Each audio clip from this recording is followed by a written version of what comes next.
This is Roger Hibbard and his beautiful wife Elizabeth, and she just ate her apple. Wow. All right. And well, I just lost my finger deal. Cut my finger this morning. All right. We are in Job, the 20th chapter, and old Zophar, who told Job he deserved worse, is going to talk again. And poor old Job is sitting there in an ash heap with worms crawling on him, and, well, I say worms are crawling. He's got boils all over him, and he's lost all his wealth, and he's penniless and hurting, and he's got these three friends, so-called, who are giving him advice, and man, are they terrible.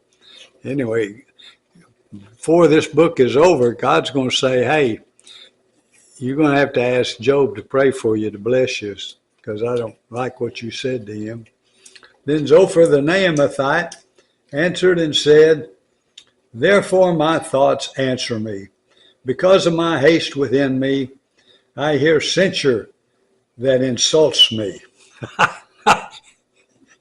And out of my understanding, a spirit answers me. Do you know this from old, since man was placed on earth, that the exulting of the wicked is short, and the joy of the godless but for a moment. Now, what is he in? Is he insulting some? Is he making an insinuation here? Though his height mount up to the heavens, and his head reach to the clouds, he will perish forever like his own dung. You know, Job said was the richest man in the East. So those things could very easily be pointed at him. And those who have seen him will say, where is he? He will fly away like a dream and not be found. He will be chased away like a vision of the night. The eye that saw him will see him no more, nor will his place any more behold him. His children will seek the favor of the poor, and his hands will give back his wealth. His bones are full of his youth. His bones are full of his youthful vigor, but it will lie down with him in the dust. Though evil is sweet in his mouth, though he hides it under his tongue, though he is loath to let it go and hold it in his mouth, yet his food is turned in his stomach. It is the venom of cobras within him. He swallows down riches and vomits them up again. God casts them out of his belly. He will suck the poison of cobras. The tongue of a viper will kill him. He will not look upon the rivers, the streams flowing with honey and curds. He will give back the fruit of his toil and will not swallow it down. From the profit of his trading he will get no enjoyment, for he has crushed and abandoned the poor. He has seized a house that he did not build. Golly, all these things, or cast these aspersions. No, didn't. Poor old Job. He not only is suffering from the devil, now he has to listen to this kind of junk. Because he knew no contentment in his belly, he will not let anything in which he delights escape him. There was nothing left after he had eaten. Therefore his prosperity will not endure. In the fullness of his sufficiency he will be in distress. The hand of everyone in misery will come against him. To fill his belly to the full, God will send him burning anger against him and rain it upon him into his body. He will flee from an iron weapon. A bronze arrow will strike him through.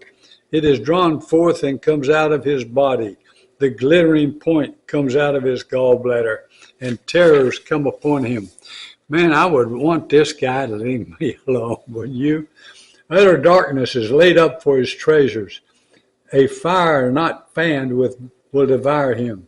What is left in his tent will be consumed. The heavens will reveal his iniquity, and the earth will rise up against him. In other words, what he's saying is anybody that's been beaten up as bad as you must be really bad. Well, that's not true, and we know that. Now, the things that Job feared fell upon him. We've got to be careful what we think. Let's think on the Spirit. Let's think good thoughts.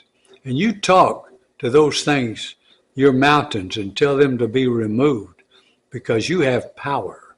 See, poor old Job didn't know about all that yet, but he was always worried about his children and worried about this, and the thing he feared fell upon him. Don't you do that. You have the contentment of God. You have the power of God living in you. And of course, this idiot here that's talking to him is Zophar, the Naamathite. Stay away from people like that. If I was Job, I'd run him off. The possession of his house will be carried away, dragged off in the day of God's wrath. This is the wicked man's portion from God, the heritage decreed for him by God. Wow. I'd say, Zophar, you're out of here, bro. No more you. Poor old Job, he sits there and listens to this. Okay, now we're going to go to see what Nahum is going to say about Nineveh. It's 3 chapters, and God's judgment on Nineveh.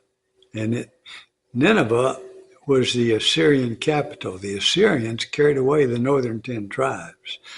My aunt Isla used to say we were part of the lost 10 tribes because they weren't heard of since. However, I think many of them did return. All right, we go to Nahum.